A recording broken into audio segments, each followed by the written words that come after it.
সিয়াম বুবলির নতুন মিশন, একজন সংবাদ পাঠিকা আর অন্যজন অভিনেতা। প্রায় এক যুগ আগে তাদের দুজনের কেরিয়ার শুরু হয় টিভি পর্দায়। লম্বা সময়ের পর দুজন এখন সিনেমার অভিনেতা অভিনেত্রী, নিজ নিজ যোগ্যতায় জায়গা করে নিয়েছে শোবিজে। বলা হচ্ছে সিয়াম আহমেদ ও শবনম বুবলির কথা। এই জুটি ওয়েব সিরিজ টান মুগ্ধ করেছিল দর্শকদের। 2 বছর পর আবারও তারা জুটিবদ্ধ হলেন। তাদের এবারের মিশন সিনেমা, নাম জঙ্গলি, যার কাজ ইতিমধ্যে শুরু হয়েছে। সিনেমাটি পরিচালনা করছেন এম রহিম, যিনি এর আগে শান নির্মাণ করেছিলেন।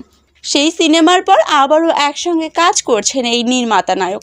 গতকাল বুধবার সন্ধ্যায় সিনেমার একটি পোস্টার শেয়ার করেন নির্মাতা এম রহিম, যেখানে সিয়ামের সঙ্গে বুবলিকে দেখা গেছে। দেখা যায় আগ্রাসী চাহনি চেয়ে আছেন সিয়াম, তার পেছনেই চশমা পরা বুবলির ভীত সন্ত্রস্ত মুখছবি। পোস্টারটি শেয়ার করে সিয়াম আহমেদ ফেসবুকে লিখেছেন, বুবলিকে আমাদের দলে স্বাগতম, জঙ্গলি আসছে, দেখা হবে কোরবানির ঈদে। তার কথায় শুটিং শুরু প্রায় 6 মাস আগ থেকেই কাজটির জন্য প্রস্তুতি নিচ্ছিলাম, এবং সেটা শারীরিক ও মানসিক দুভাবেই। দর্শকদের নতুন কিছু দেওয়ার জন্য সময় নিচ্ছিলাম, নিজেকে প্রস্তুত করে তবেই কাজে ফিরেছি।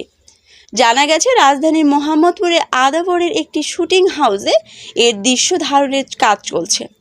বুধবার থেকে সিয়ামের সঙ্গে শুটিংয়ে অংশ নেয় বুবলি। আজ শুক্রবার পর্যন্ত ঢাকাতে শুটিং চলবে, তারপর পুরো টিম যাবে মানিকগঞ্জে। আজাদ খানের গল্পে জঙ্গলির চিত্রনাট্য করেছেন যৌথভাবে কলকাতার সুকৃতি সাহা ও মেহেদি হাসান।